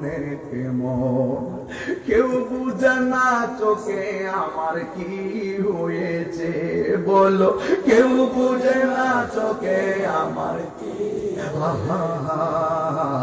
আমি বলি আমার মরার চিঠি এসেছে, বলো না। আমি বলি আমার মরার চিঠি এসেছে। আগের মতো গায়ে শক্তি পাই না তেমন, শরীর জানে হইয়া গেছে কেমন। কেউ বুঝে না পরিবর্তন কেন হয়েছে। আমি বলি আমারে মরার চিঠি এসেছে। তিনটা নরম করো, বাপমার কথা খেয়াল করো। আমি বলি আমারে মরার চিঠি এসেছে। হে কারো বউ বলেছে বায়ু চোরাই, পাক ধরেছে চুলের গোড়ায় গো। কারণ কেউ বোঝে না কোন কারণে চুল পেকেছে। আমি বলি আমার মরার চিঠি এসেছে। জোরে কে আল্লাহু আকবার বলবেন না? এই জন্য পারে এক আল্লাহর বন্ধু আমার নবী একদিন কবরের উপর দিয়া যাইতেছে, নবী দেখতেছে 2টা কবরের মধ্যে আযাব হইতেছে। তুমি দেখবানি কবরে আযাব হইতেছে? তুমি দেখবানি কবরে কি হইতেছে? নবী বলেন সাহাবারা, আমি দেখতেছি কবরের ভিতরে আযাব চলতেছে বর্তমান। একটা খেজুরের ডাল আর 2টা খেজুরের ডাল 2টা কবরে লাগাই দিয়া কি কই জানেননি? কয় যতদিন ডালটা কাঁচা থাকবে ততদিন কবর আযাব হবে না। ভবিষ্যৎ কি? ভবিষ্যৎ। আবার নবীরে জিজ্ঞাসা, নবী গো কেন কবরে আযাব হইতেছে? আমার নবী কয়, একটা কবরে প্রস্রাব করে পানি নিত না, আর একটা কবরের মানুষটা চুগলখড়ি করত, এই জন্য আযাব হইতেছে। এটা হইল অতীত বর্তমান ভবিষ্যতের খবর আমার আল্লাহ নবীরে জানাইছে। বলে আল্লাহ কয়, আল্লাহ মাকা মালাম তাকুন তালাম, আমি আল্লাহ আপনারা জানাইয়া দিয়েছি। এই ছোট্ট কথাগুলো যারা বুঝে না রে, বুঝে না।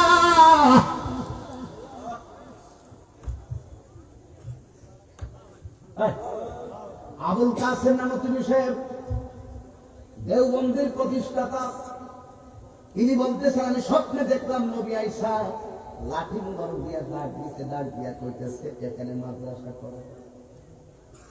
সকালে ঘুম থেকে উঠতে দেখে ডাক বলাও আছে, মাদ্রাসাটাও করছে। আমরা হুজুর না, কওমি ভাইরা আপনাদের হুজুর।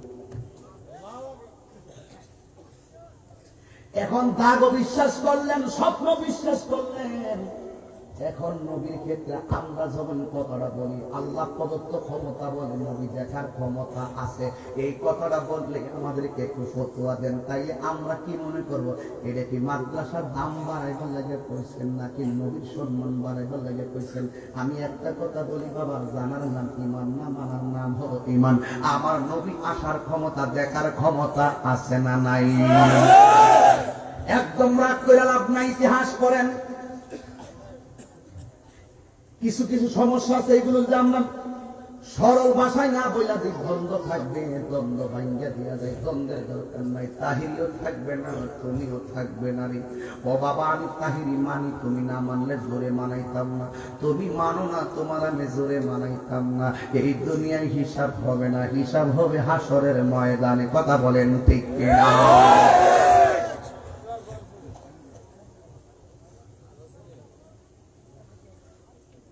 দুইটা কবর আযাব হয়, প্রস্রাব করে পানি না নেওয়ার কারণে। ইস্তানজিউ আনিল বাউলে ফাইন্নাহু আমাতু আযাবিল কবর। কবরের ভিতরে বেশিরভাগ আযাব হবে প্রস্রাব করে বিলাত লোক ব্যবহার না করার কারণে। আমরা ফুলাফান কই কি জানি না, নামাজ যেহেতু পড়ি না, প্রস্রাব করে পানি লইয়া কিতা করতাম। এই জন্য ম্যাক্সিমাম ফুলাফান নাপাক থাকে, কিন্তু এটা শাস্তি কবরে হবে বেশি। আর একটা হলো চুগলখোর। চুগলখোর আছে এই তাহিরি, এই নারী নোয়াগাঁও ব্রাহ্মণ হাতায় আসার আগে কত দোকান পাড়ে, কত কথা, শুধু বিরুদ্ধে বিরুদ্ধে। তোমরা ঠিক করতে পারো না, এখানে আমরা তো জানি, আইডিয়া আছে, ঠিক নিয়ম না। আমি একটু বুঝাইয়া দিই, চুগলখোর যারা, তারা কবরে আযাবটা হবে সবচাইতে ভয়ঙ্কর। এই চুগলখোর আসেনি আমরা এলাকা, হত্যাকাণ্ড চুগলখোর আসেনি। জীবনে কোনোদিন চুগলখড়ি করেন না, আর মুনাফিকি করেন না। আমার নবী কয়, কাফের চাইতে মুনাফিক আরো খারাপ। কাফের চাইতে মুনাফিক আরো। আর চুগলখোর কারে চেয়ারম্যান সাথে বুঝাই দিব, আপনি লোকে চলবো, আপনি লোকে খাইব, সামনে চেয়ারম্যান সাহেব চিন্তা করেন না, আসুন শুধু পেলে বাসটা দিয়ে। এই মুনাফিক আছে না নাই? আল্লামা শহীদ নুরুল ইসলাম ফারুকীকে এইভাবে ঘরে ঢুকে গলায় ছুরি চালিয়ে দুনিয়া থেকে বিদায় করে দিছে। এই মুনাফিক আছে না নাই বলো?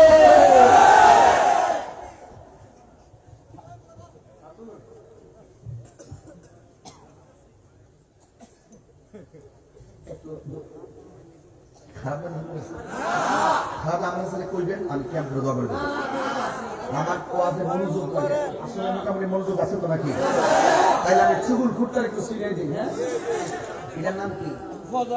নারই।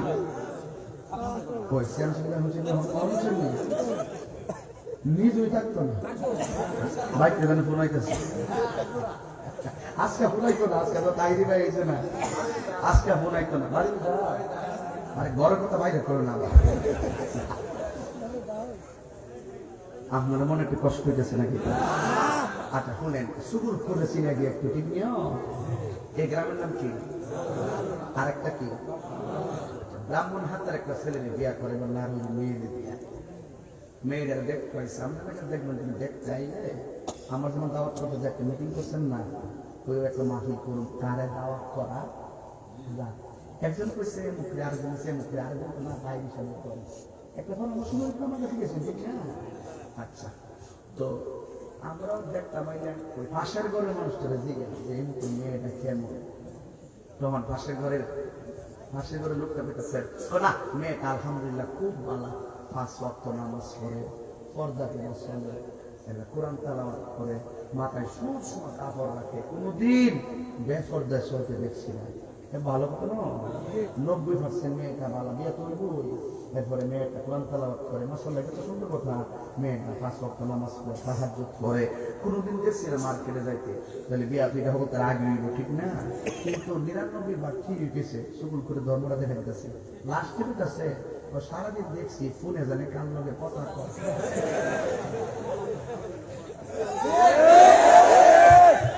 এই দিল সুগুল খুব আমরা দরদামি ভাবতেন না কেন? এই দিন 99 ভাগ আপনার সঙ্গে মিল্লা থাকবো, কিন্তু নির্বাচনের আগে ঘুরে যাবো। চুকুল করি কইরা না, ওয়াদা দিছ, ওয়াদা মতো ঠিক থাকবা।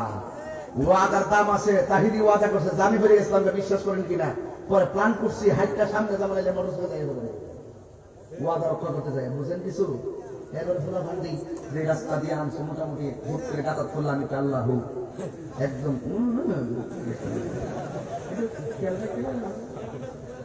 না না, ওই বলে রাস্তা হয়ে যাচ্ছে উন্নয়নের জোয়ার ওই বর্তমানে সরকার। এই বাবা বাবা ঘুরে না ঘুরে এটা আবার এটা তো স্কুলে গেছে খারাপ করে এটা তো বাবা মিডিয়া কিন্তু রাত করার মতো হয়ে গেল। আপনার কি চুগুলখোর চিনতে পারছেন? এর দ্বারা প্রমাণ হলো চুগুলখোর ধরার কোন সুযোগ, কিন্তু এর লাগিয়ে শাস্তি দেওয়া বেশি। চুগুলখোরের শাস্তি দেওয়া বেশি। হাঁটতে হাঁটতে মুনাফিকি করে। আর এই যে এটা তো একটা মুনাফিকি রাস্তা, এটা কয়াস বল্লভপুর ভেটলাম না, এটা হালকা গজব। এটা কি হালকা গজব? যখন মোবাইল টোবাইল আসেন না, তখন সিডিটা লিখতে গেলে 7 দিন লাগছে, সিডিটা আইতে গেলে 25 দিন লাগছে। একটু পরে পরে বালিশের তেল থেকে চিনিটা খুলে গেলে মা ফসছে আর চোখের পানি ফালায় কাঁদছে। আর একটু কামা কি থাকো ভাত খাইছি না, তারপরে বলতে কোনো সময় নাই, মায়া ও কম হয়ে গেছে। কথা কন ঠিক না বেঠিক? এই জন্য চুগুলখুরি করবেন না। চুগুলখুরি শাস্তি কবরে আছে না নাই? ইন্নাল মুনাফিকিনা ফি দারকিল আসফালি মিনান নার।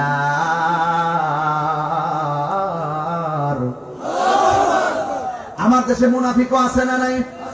মুনাফিকের আলামত 3টি। এক নম্বর মুনাফিক কথা বললে মিথ্যা বলে। 2 নম্বর ইজা ওয়াদা আখলাফা, ওয়াদা করলে খেলাফ করে।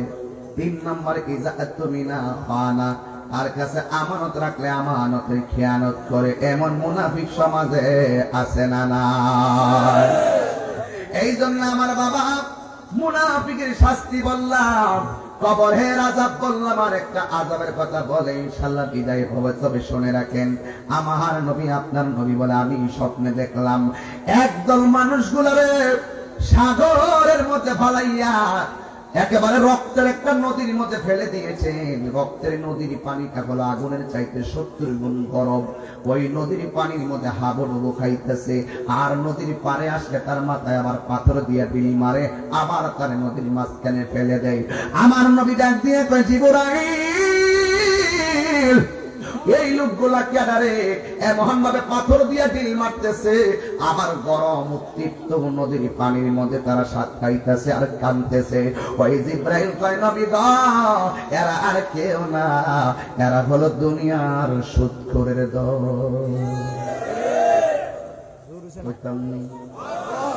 সুদখোর আসেনি, এখন আগুন লাগবো। সুদখোর আমি ভালো করে সাইজ করতাম, কারণ সুদখোরের কারণে গরিব আরো গরিব হচ্ছে। সুদ খাওয়া কি হালাল না হারাম? সুদ খাইলে শাস্তি আছে না নাই? রক্তের নদীর পানি 70 গুণ গরম দুনিয়ার আগুন থেকে, এই পানির মধ্যে সাঁতরাইবে এটা তো মনে মনে করে, কিন্তু আগে খবরটা লন। আগের খবর হইল যেই ব্যক্তি সুদ খাইব, সুদের 70টা গুনাহ, সর্বনিম্ন গুনাহ হইল নিজের মায়ের সঙ্গে জিনা করা। হাই হাই, সুদ কি চলবো? আঙ্গুর দেশে সুদ এমন ভাবে এখন চলে, একবারে হারিয়ে মতো। সুদটা যে হারাম, এরা আরাম মনে করে চালায়, ঠিক না বেটি? টাকাটা চাইলে একটু মাসে কত দিবি, এখন এই সুদ মহিলারা চালায়। এদিকে যেমনে লাগা, মহিলারা টেহা লাগা।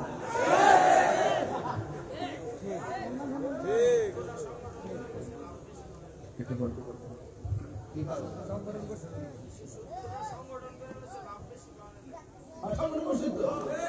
এরা সংগঠন করবো, আরো কত সব 70টি একসাথে হইব।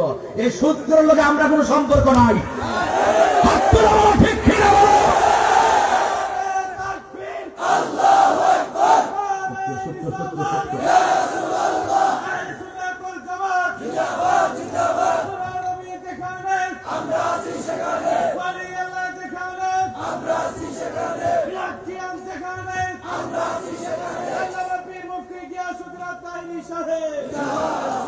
সুদ কি চলবো? এই সুদ কি চলবো? সুদ কি হালাল না হারাম? আমি তো তত্ত্বহীন কণ্ঠে বলতে চাই, এই বাংলাদেশে যত বড় লোক আছে, ওরা যদি সুষম বন্টন নীতির আলোকে জাকাতের টাকাগুলো নির্ধারিত হিসাব করে গরিবের ঘরে ঘরে পৌঁছায় দিত, এই বাংলাদেশে কোনো গরিব থাকতো না। হকগুলো বলুন, ঠিক কিনা বলুন?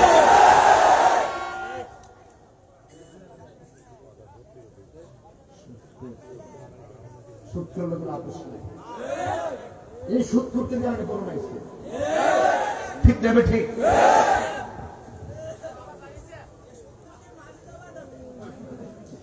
পতলা কথা বলছি না। মাহফিলে বাদে মাহফিলে বাদে যে আবার মাহফিল হচ্ছে কেমনে বেহু?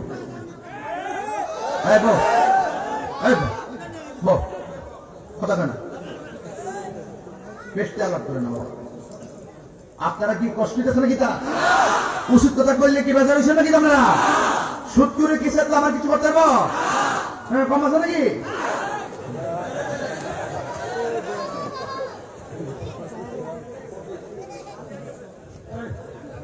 কথা কয়েন না। সুদকুর এমন অবস্থা হয়েছে জানেন, একটা মানুষ বিপদে পড়ছে, একবারে চিকিৎসা করবো 10,000 টাকা দিলে হাজারে কত দিচ্ছে, ধার দেয় না। আল্লাহ যে কোরআনে বলছে কর্জে হাসানার কথা, এগুলো এখন উঠতে গেছে না। আল্লাহু আকবার, আল্লাহু আকবার। এই সুদকুর ম্যাক্সিমাম মসজিদের সভাপতি সুদকুর। আমরা আব্বারে কেন না সভাপতি বানাই? কিরে আব্বাটাকে বানাও ফিরলে কেন না? মসজিদের কমিটি ভাস রক্ত নামাজ, টেহাওয়ালা টেহার জোরে মসজিদের কমিটি চলবে না। প্রয়োজন আম গাছে তুলে নামাজ পড়বো, সুদ করে টাকা দিয়ে টাইলস কিনবো না, সুদ করে টাকা দিয়ে মসজিদে কোনো কাজ লাগাবো না। হাত তুলে বলেন, ঠিক কিনা? একটা সুদখোর কোটি টাকার মালিক হতে পারে, মসজিদের সভাপতি হওয়ার যোগ্যতা তার নাই, যোগ্যতা তার নাই, যোগ্যতা তার নাই।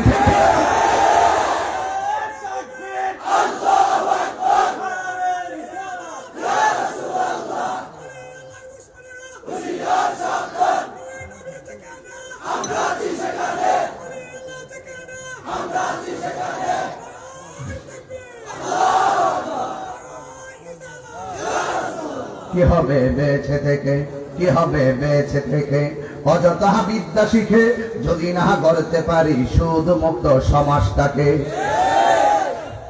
এই ঠিক এমনি করবেন, ঠিক পারবেন? আমি হাত তুলবো, আপনারা তুলবেন, পারবেন? কি হবে বেঁচে থেকে অযথা বিদ্যা শিখে, যদি না গড়তে পারি সুদ মুক্ত সমাজটাকে। ওকে। কি হবে আলেম হয়ে ইমাম সাজে সমাজেতে, যদি না হক কথা উচ্চ সুরে না বলিতে। ঠিক আছে তো? কি হবে আলেম হয়ে ইমাম সাজে সমাজেতে, যদি না হক কথা উচ্চ সুরে না বলিতে। চাকরি বই করহ যদি ছেড়ে দাওয়াই না গদি, চাকরি বই করহ যদি ছেড়ে দাওয়াই না গদি, কি হবে ধোঁকা দিয়ে আল্লাহকে। কি হবে বেঁচে থেকে অযথা বিদ্যা শিখে যদি না গড়তে পারি সুদ মুক্ত সমাজটাকে কি হবে বেঁচে থেকে অযথা বিদ্যা শিখে যদি না গড়তে পারি সুদ মুক্ত সমাজটাকে কি হবে আকাশ চুয়া বিলাসবহুল বাড়ি গাড়ি না খেয়ে কত মানুষ পরপারে দিচ্ছে পারি কি হবে আকাশ চুয়া বিলাসবহুল বাড়ি গাড়ি না খেয়ে কত মানুষ পরপারে দিচ্ছে পারি আজরাইল আসবে যবে মাটিতে পড়ে রবে আজরাইল আসবে যবে মাটিতে পড়ে রবে কোনো কাজে লাগবে না তোর বিল্ডিংটাকে কি হবে বেঁচে থেকে অযথা বিদ্যা শিখে যদি না গড়তে পারি সুদমুক্ত সমাজটাকে কি হবে বেঁচে থেকে অযথা বিদ্যা শিখে যদি না গড়তে পারি তারা মুক্ত সমাজটাকে জোরে বলো ঠিক কিনা বলো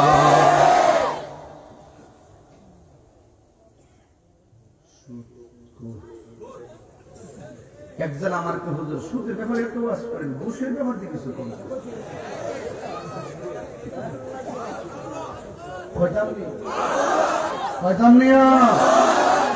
ঘুষটা আমার সমাজে চলে বেশি কাজে লাগছে দুই গ্রুপ কাজে লাগছে কয় গ্রুপ দুই গ্রুপ একটা তো মামলা করে দে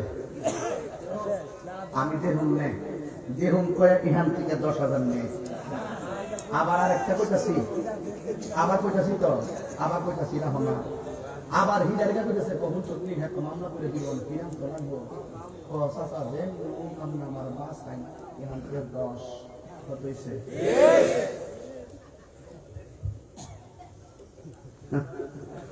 সকালবেলা দরবার হইব যে হালটা একটু ওজন হিটার সাথে না যেটা একটু দুর্বল হিটার জাতা মারা ডাউন দিয়া দেয় ডাউনি দেবে মানে প্রতিবাদ করতে শক্তের বক্ত নরমের জন আমার নবী বলেন আর রাশি ওয়াল মুরতাশি ইয়ালাহুমা ফিন্নার যে বাটপারে ঘুষ খাইব যে ঘুষ দিব যে ঘুষ নিব দুইটাই জাহান্নামের আগুনে জ্বলব এখন আপনারা কই ঘুষ কি খাইবেন না দিবেন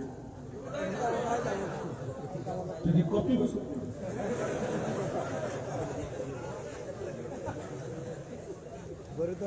আমরা ঘুষ খাইতাম না আল্লাহর হাবিব বলেন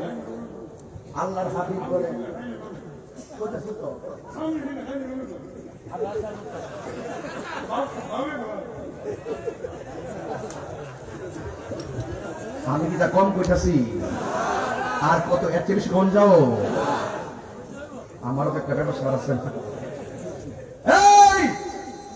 আজকের নারী ব্রাহ্মণ হাজার মানুষ আজকে আমরা ওয়াদা করব আমরা কোনোদিন সুদ খাবো না আমরা কোনোদিন ঘুষ খাবো না ঘুষ দিব না যেই ঘরের ভিতরে হালাল খাবার চলে সেই ঘরের ভিতরে আমার আল্লাহ রহমত নাজিল করে ঠিক কিনা বলো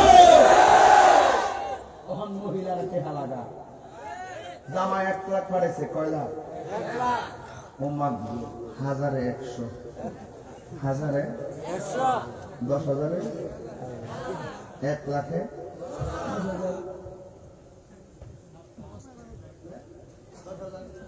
2 মাসে 3 মাসে 4 মাসে 5 মাসে আচ্ছা 5 মাস পরে জামাই ফোন দিছে কিতা তুই খাইলিস কিতা কই না টিয়া খালি ধরছি আমরি কই ইমান নাই আমনেতে আমার লাগতো না তাহলে জারিটা দিকে কি লাগিয়া ওই যে 1 লাখ দিয়া 50 বানাই লিছে কোনতে আছে না ইডি তো জামাই মানে না কতক্ষণ ঠিক কি না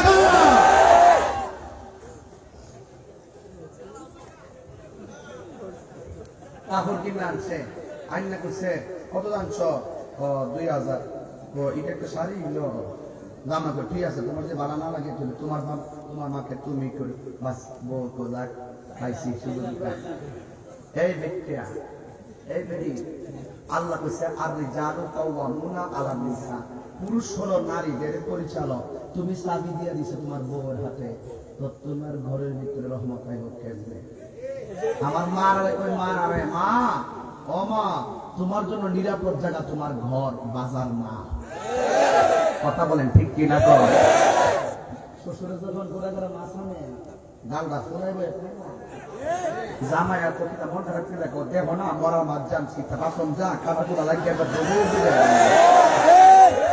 কথা বলেন ঠিক কি দেখো রাত্রে ভাত গাড়িছে মাটি খানা কিরে খানা জামাইকে ঠিক আছে রাগ করো না, আব্বা জন্ম হচ্ছে কালকা থেকে তুমি বাজার করো খায় কি তাদের জানেন না বড় বড় মাছ ওই যে হাইব্রিড কি এলে কি তো বাচ্চা জন্মের কথা না কম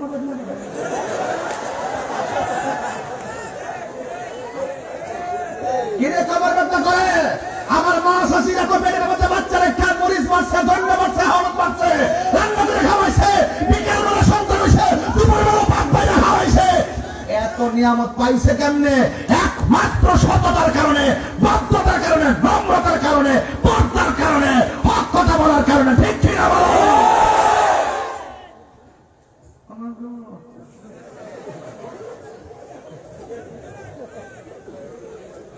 কিরে রাগ করছুন?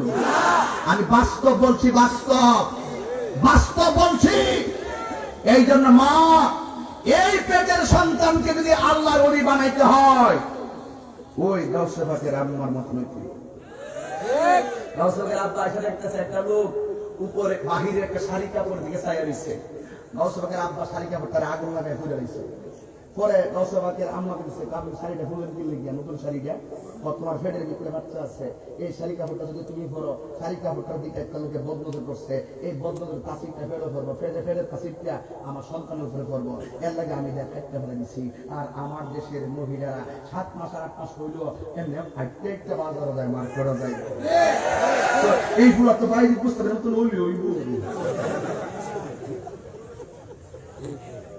রাগ করেন না, হাসছেন না, দুঃখের সাথে বলছি। মুরব্বী বাবা যখন মাছটা কিনছেন, মুরব্বী বাবা মনে করছে এই মাছটা খাইলে আমার নাই নাতির ব্রেন পারবো, এই গুড়া মাছটা খাইলে আমার নাই নাতির চোখের পাওয়ার পারবো। তুই ফরমালিন খাওয়াইতে খাওয়াইতে সন্তানের ব্রেন নষ্ট করে দিস। মুরব্বী আম কিনে না হলা গায়া, কলা কিনে টিপটা টিপটা, কারণ কিনে না হলা গায়া, আর তুমি কিনে দেখতে দেখতে এই যে কত করে কেজি প্যাকেট করেন 5 কেজি।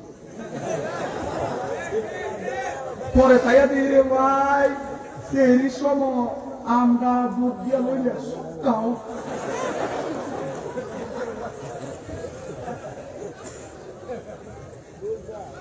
রাগ করছে মনে করছে? আল্লাহর কসম করে বলি, যেই নারী যত পর্দাশীলা তার ঘরে সন্তান হয় তত আল্লাহর ওলি। কথা বলেন ঠিক কি না বলেন?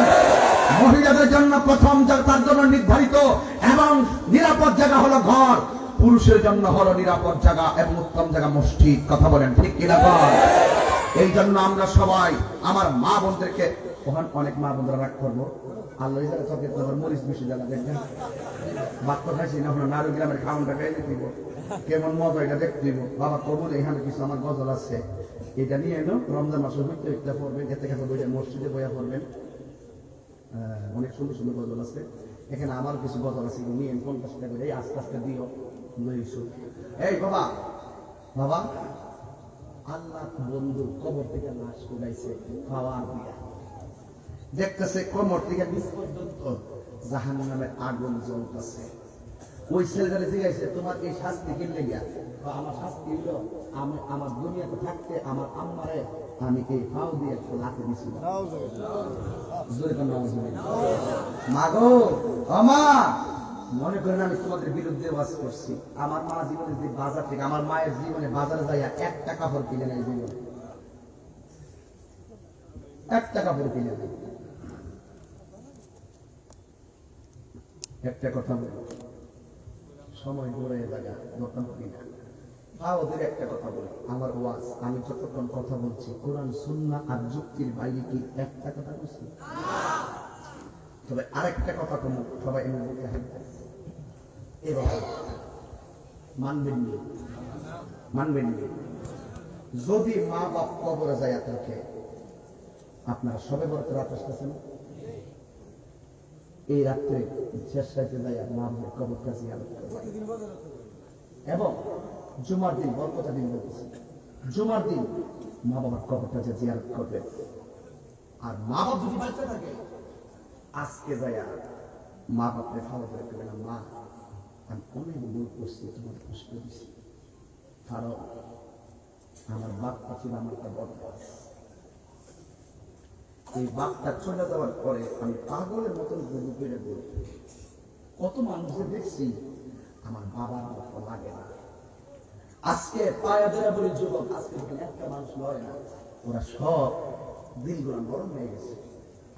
আজকে থেকে ওয়াদা করলাম জীবনে কোনোদিন এই বুড়া বাচ্চারে বুড়া বেড়া বইটা গালি দিতে পারবা না, মা ডালে কোনোদিন বুড়া বেটি বইটা গালি দিতে পারবা না। কারণ এই বাপটা এমন বাপ, দিনের বেলা চলে গেছে ক্রিকেট খেলতাম, সারাদিন খেললে বাড়ি পেয়েছে, হাত মুখটা ধরে মাটিতে ধরে গেছে বাঁধব, কিন্তু এই তরকারি ভাজাটা বাপে বিকাল বেলা ঋণ কইরা বাজারটা আনছে, পরে রাত্রে খাওয়াইতে হবে। এইভাবে একদিন না, বছরের পর বছর করে খাওয়াইছে।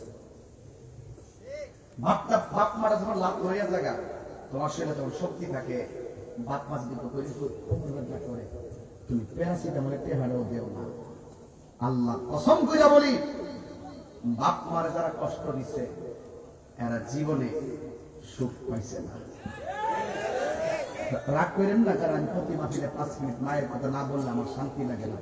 কারণ আমি তাহিরি কিন্তু আমার সাথে এলেমওয়ালা মানুষের অভাব নাই, কিন্তু আমি আমার আম্মার দোয়া লইয়া চলি। আলহামদুলিল্লাহ বেতন না। এই যে বাড়ির যাই যেন আব্বার খাট গুলা দেখি, আব্বার কথা মনে হয়।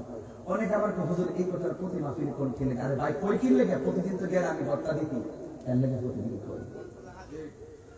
দরজাটা খুলতে খেয়ে যায় ধোকা, বাবা বুঝি বলছে এলে নাকি খোকা।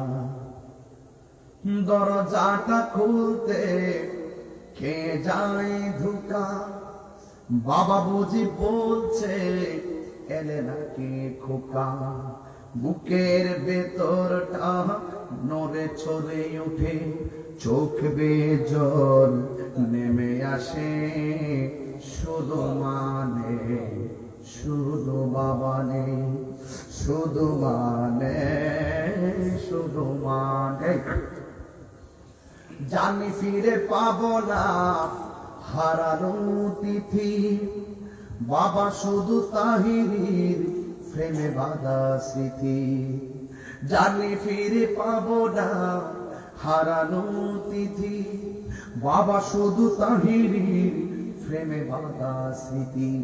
বুকের ভেতরটা নড়ে চড়ে ওঠে, চোখ বেয়ে জল নেমে আসে, শুধু বাবা নেই শুধু মানে শুধু মানে শুধু মানে। মাগো তোমার মতো নয় না কেহ, আমায় কোলে টানি। এই চেয়ারম্যান সাহেব, আকাশ জুড়ে চেয়ারম্যান হয়েছেন না ক্ষমতার জুড়ে, চেয়ারম্যান সাহেব বলবে আমার মায়ের দোয়ার জুড়ে, আমার মায়ের দোয়ার জুড়ে। পৃথিবীতে মায়ের দোয়া ছাড়া এক্সট্রা কিছু হতে পারে না। কথা বলেন ঠিক কিনা বলেন? মাগো তোমার মতো লয় না কেহ, আমায় কোলে টানি। আঁচল দিয়ে মুছে নাকি, আঁচল দিয়ে মুছে নাকি আমার চোখের পানি। হাইরে মা জননী আমার, হাইরে মা জননী, হাইরে মা জননী আমার, হাইরে মা জননী। আমি কেমন করে দেব মাটি,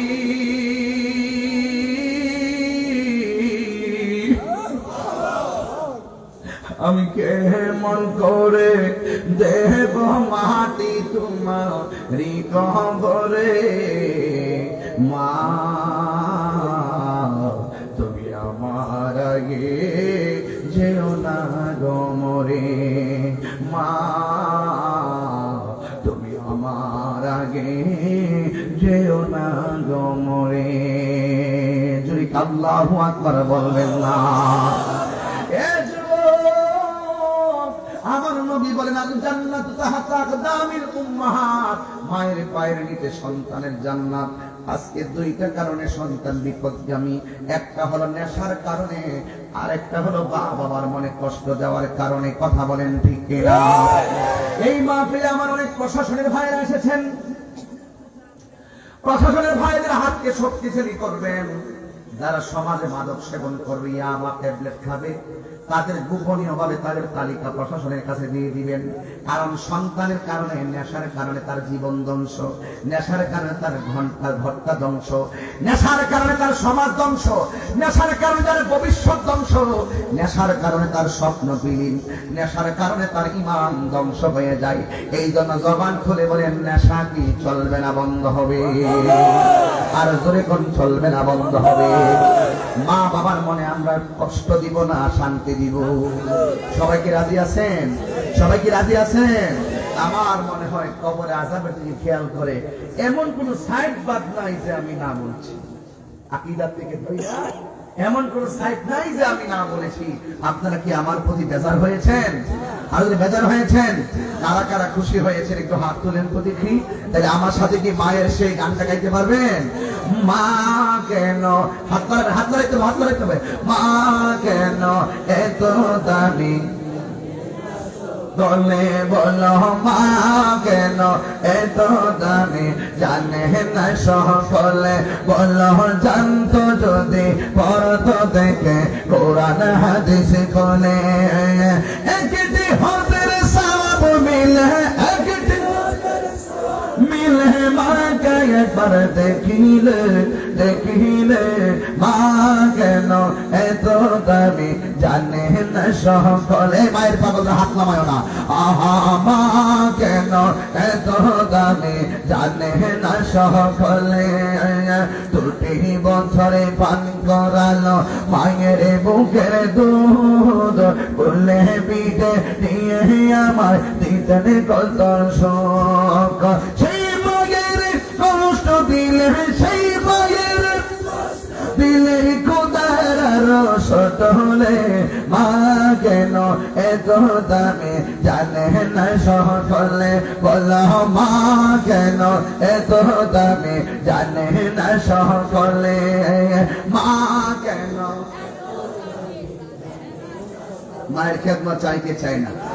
আল্লাহ তাআলা আমাদের সকলকে চারটা বিষয় নিজে ধারণ করার তৌফিক দান করুক। 1 নম্বর হলো আল্লাহর ইবাদত, 2 নম্বর হলো নবীর মহব্বত, 3 নম্বর হলো আউলিয়া কিরামের সোহবত, 4 নম্বর হলো মা বাবার খেদমত। আল্লাহ এই মাহফিল কমিটিদের নেক বাসনাকে পূরণ করুক। এই মাহফিলের উসিলায় কবরবাসীর আযাবকে মাফ করুক। সে আশা প্রত্যাশা রেখে আমার নবীকে দাঁড়িয়ে উঁচু কণ্ঠে মহব্বতে সালাম দেব। ইয়া নবী সালাম